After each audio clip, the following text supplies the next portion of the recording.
Good evening, everyone. I cannot tell you how thrilled I am to be here tonight. Before I get started, I just wanted to thank a couple people. Mr. Jeff Hunt from the Centennial Institute and Turning Point USA for providing me with this once-in-a-lifetime opportunity. I also wanted to thank all my friends who helped me with this speech, and specifically my family, my dad and mom, and my sister and brother, who are all here tonight. Love you guys. And then finally, I have to give the glory to God because He's always my inspiration and got me to where I am tonight. So, now, I'd like to tell you a story. It was May 10th, 1869. The sun beat down. A crowd had gathered, yet all was quiet. The onlookers waited with anticipation. The Transcontinental Railroad, which would ultimately connect the East and the West and promote westward expansion, was nearly complete. Only one spike was left to connect the roughly 1,776 miles of track. Wait, 1,776? 1776? You have to wonder, was that intentional? Was this railroad more symbolic than we realize? Of course, it symbolized the unity of the United States. It symbolized progress and development. But could it also have symbolized freedom, independence, individualism, and the greatness of America? Hop aboard the U.S. Express as we explore the railroad and this country together. For a train to be able to go places, it needs tracks. The metal guides may seem restrictive, but in reality, they give the train more independence than restraint. The U.S. Express also needs tracks, which are based on two foundational documents, the Declaration of Independence and the Constitution. The Declaration of Independence, adopted on July 4th, 1776, solidified our nation's official separation from Great Britain. The Declaration of Independence is the ties that laid the foundation for the American track. However, the ties are purposeless and pointless without the rails. That is where the Constitution comes in. Adopted in 1787, this document revolutionized politics and created a guidebook for our new free country to follow. The Constitution keeps America on track and gives it places to go. The ties and the rails go hand in hand. If the ties were missing, the rails would have no foundation to sit on. On the other hand, without the rails, the ties would be useless. So it is with the Declaration of Independence and the Constitution. Their relationship is mutual. One cannot effectively function without the other. If their bond becomes damaged, America faces the threat of derailment. But for now, the ties and the rails are what help keep our country secure, on track, and Western strong.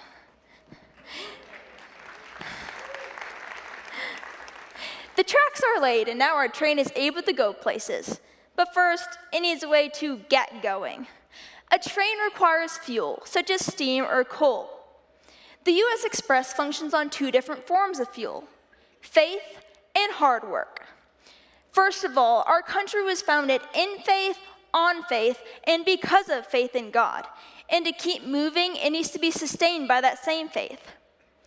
Thomas Jefferson, who is considered to be the author of the Declaration of Independence, stated these words: "God, who gave us life, gave us liberty.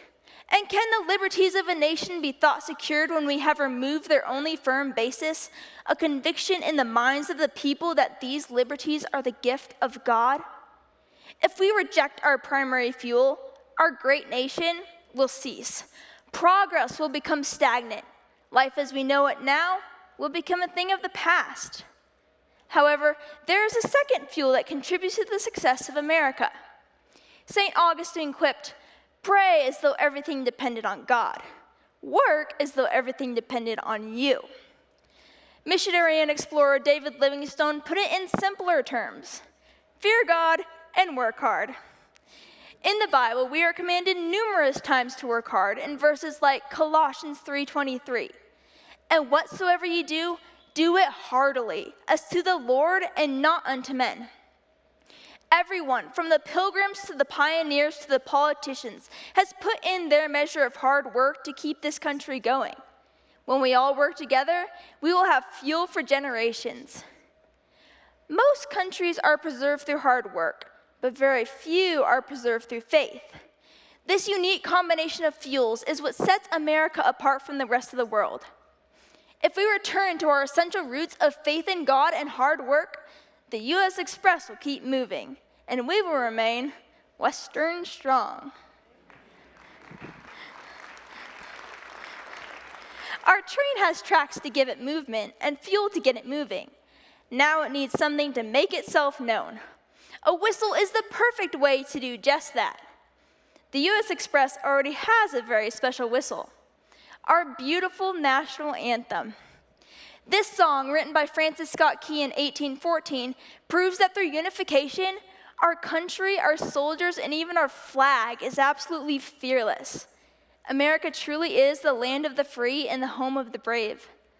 Sadly, many Americans do not value living in this country. In 2004, a Harris Interactive study found that nearly 2 out of 3 adults did not know all the words to the national anthem. In 2011, an informal sampling conducted by Clark Merrifield discovered that almost 90% of adults did not know the Star-Spangled Banner in its entirety. How are we supposed to rally together and make ourselves known to the rest of the world if we don't even know the words to our whistle? That is something we need to make a priority, especially in our schools. We are raising the next generation of whistlers. Let's make sure they are prepared to keep this country Western strong. Before our train gets on the move, it needs someone to direct it. Without direction and control, the train and everything around the train is in danger. The conductor is the person who makes sure the train is operating in a way that keeps everyone safe.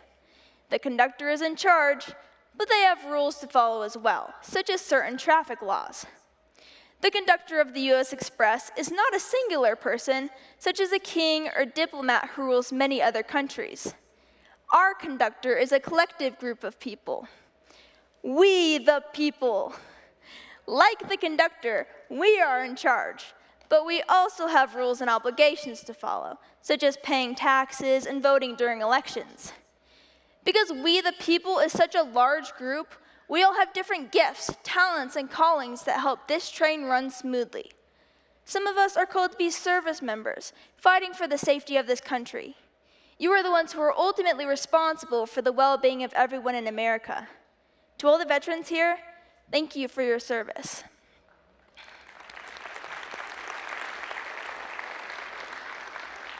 Some of us are called to be politicians, guaranteeing the government stays, in the words of Abraham Lincoln, a government of the people, by the people, and for the people. You are the ones who ensure the government is operating in a way that keeps the best interests of America in mind. Still others, like myself, are called to be educators, such as teachers, homeschool parents, coaches, and mentors. You are the ones who strive to secure the blessings of liberty to our posterity by teaching your students the principles our founding fathers championed: justice, equality, respect, thinking for themselves. When young people are informed, they're better equipped to be advocates, intellects, difference makers, problem solvers, proud American patriots. And let's not forget that at the core of every conductor is a family. When we preserve the biblical model of families, one father, one mother, and children, we preserve our country. My parents and siblings inspired me to be the person I am today. Parents, know your kids are watching you. They admire and look up to you. By coming here, you are showing them that you care about your country because you care about them. To everyone here today, thank you for stepping up, showing up, conducting this train, and doing your part to keep America Western strong. The ceremony finally commenced. The onlookers held their breath as one of the Transcontinental Railroad workers clanged a golden spike into the ground. The crowd erupted in cheers and shouts as telegraphs were sent throughout the country announcing the news. The East and the West were connected at last. It was the epitome of progress and development. In the grand scheme of the world, America is the golden spike. Our country is the great connector. Our country brings nations together. We did not earn the nickname the Great American Melting Pot for nothing.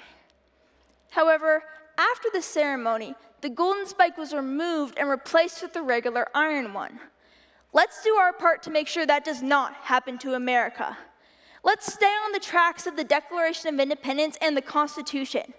Let's rely on the fuels of faith in God and hard work. Let's whistle our national anthem loud and proud. Let's conduct this train consistently, responsibly, and patriotically. And let's encourage our fellow Americans to do the same. The Transcontinental Railroad was not built by 1, 20, or even 100 people. It took thousands. Similarly, the U.S. Express will not thrive if only a handful of people or a couple states do what it takes. We need everyone to keep America Western strong. Are you ready? All aboard? Thank you.